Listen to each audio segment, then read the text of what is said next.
Apakah penanganan pandemi bisa sejalan dengan kenaikan ekonomi? Kita langsung berbincang dengan Ketua Umum Asosiasi Pengelola Pusat Belanja Indonesia, Alphonsus Wijaya, dan Guru Besar Fakultas Kedokteran UI, Ari Fahrial Sam. Selamat malam, Bapak-Bapak.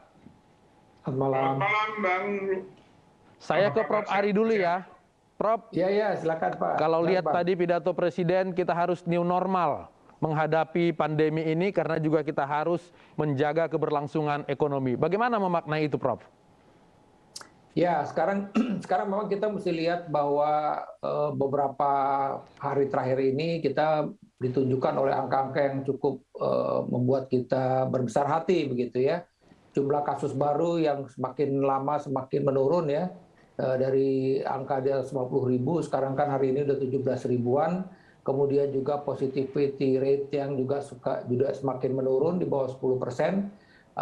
Walaupun angka kematian kita masih 3,1%, dan kita juga lihat rumah sakit juga sudah mulai bed occupancy rate-nya juga sudah menurun ya, rata-rata sekitar 30-40%. Jadi boleh dibilang sekarang ini kami para petugas kesehatan lebih artinya lebih tenang lah dalam mengelola kasus-kasus tersebut begitu ya, tidak seperti 2 minggu, 3 minggu yang lalu di mana kasus-kasus itu datang menumpuk di IGD, menunggu ruang rawat inap, kemudian menunggu ruang ICU. Jadi sebenarnya ini kondisi yang cukup ideal lah dalam tanda petik ya, kita bisa memanage pasien. Dan tentu kita berharap beberapa hari ke depan angka ini turun di bawah 10.000. Baik. Tapi ini memang di satu sisi mestinya membuat optimis masyarakat bahwa ada hal-hal baik yang telah kita lakukan bersama ya. Tadi ada upaya-upaya untuk bagaimana kita bisa menekan hulunya sehingga di hilir dalam hal ini kondisi rumah sakit juga menjadi lebih lebih luang lah, lebih longgar begitu.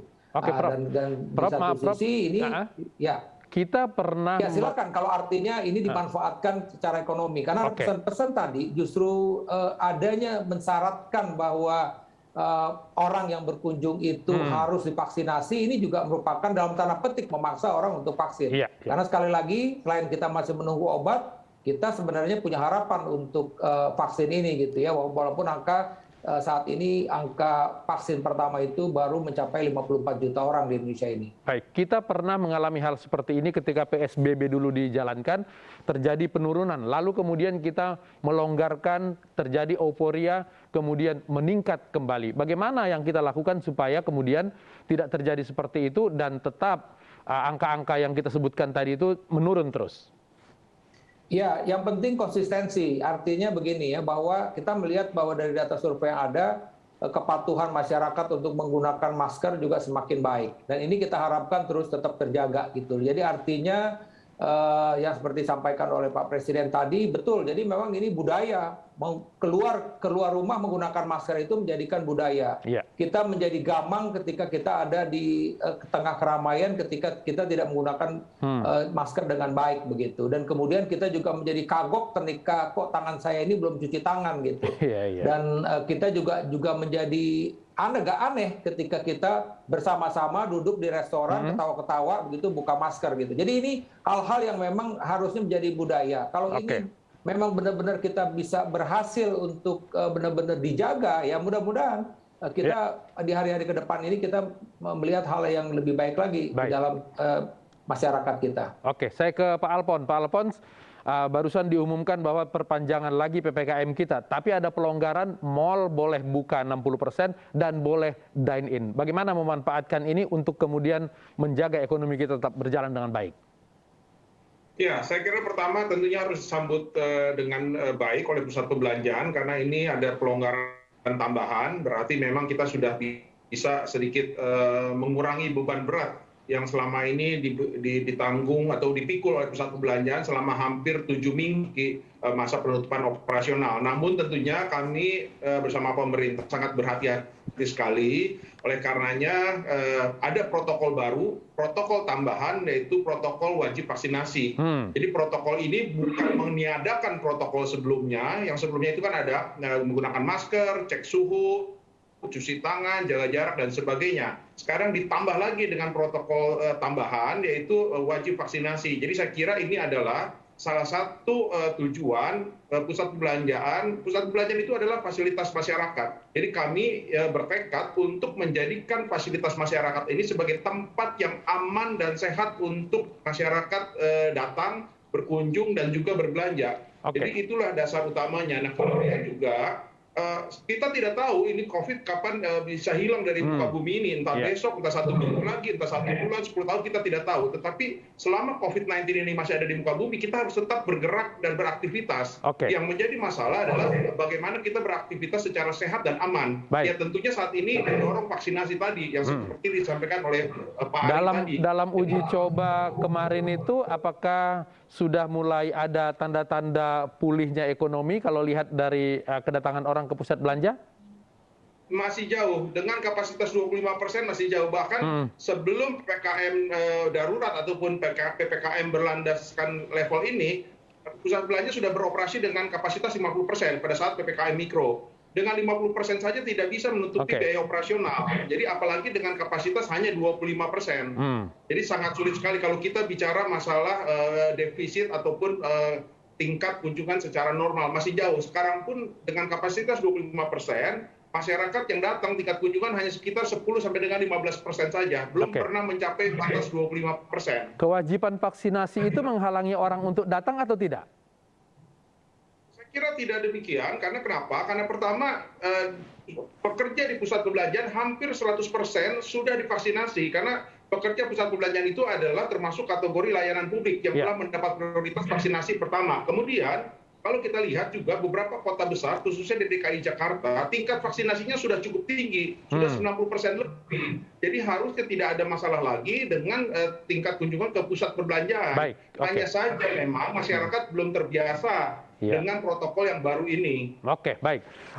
Prof. Ari, apakah vaksinasi ini kemudian dijadikan sebagai syarat masuk mal atau ke tempat-tempat publik lainnya bisa berjalan dengan efektif nantinya?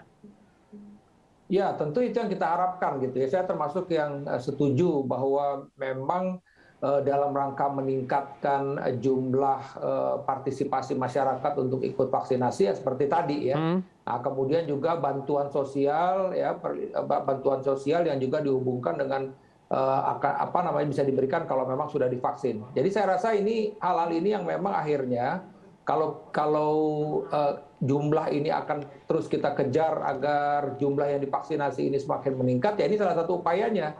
Jadi kan seperti reward gitu ya, Anda sudah divaksin, oke Anda bisa masuk mall gitu. Dan saya rasa di satu sisi, makanya sebenarnya juga saya berulang kali menyampaikan bahwa artinya apa? Bahwa dengan kondisi saat ini ya, disinilah peluang masyarakat bisa menunjukkan bahwa dia tetap bisa menjaga jumlah kasus ini, tetap kita bisa tekan terus, dan mereka juga tetap bisa berkunjung ke mal gitu loh. Ini yang artinya selalu saya sampaikan. Ayo tunjukkan kita semua bahwa kita ini bisa hidup kok dengan menjaga protokol kesehatan gitu.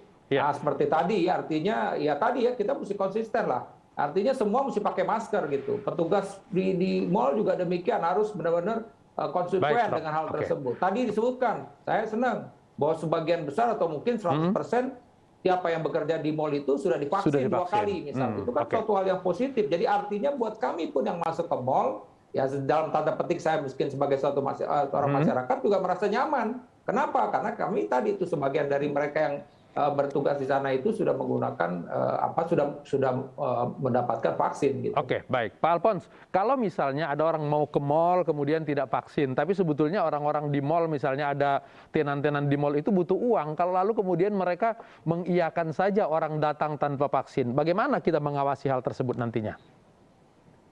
Kontrol pemeriksaan berada di pengelola pusat perbelanjaan sepenuhnya. Jadi semua pintu-pintu akses, baik itu dari umum ataupun hanya untuk karyawan, ataupun untuk keluar masuk barang, semua dikontrol oleh pengelola dan melakukan pemeriksaan. Pemeriksaan pun melakukan tidak bisa secara manual. Pemeriksaan dilakukan melalui aplikasi yaitu Peduli Lindungi. Jadi tidak diperkenankan untuk memeriksa secara manual. Kenapa? Karena secara manual ini akan banyak bukan masalah. Salah satunya adalah pemalsuan sertifikat vaksinasi. Jadi itu kami tidak kehendaki. Oleh karenanya kami menggunakan sistem aplikasi Peduli Lindungi. Jadi seharusnya tidak ada bisa mereka-mereka yang tidak memenuhi syarat bisa masuk ke pusat perbelanjaan. Karena memang semua pintu-pintu itu dikontrol oleh pengelola.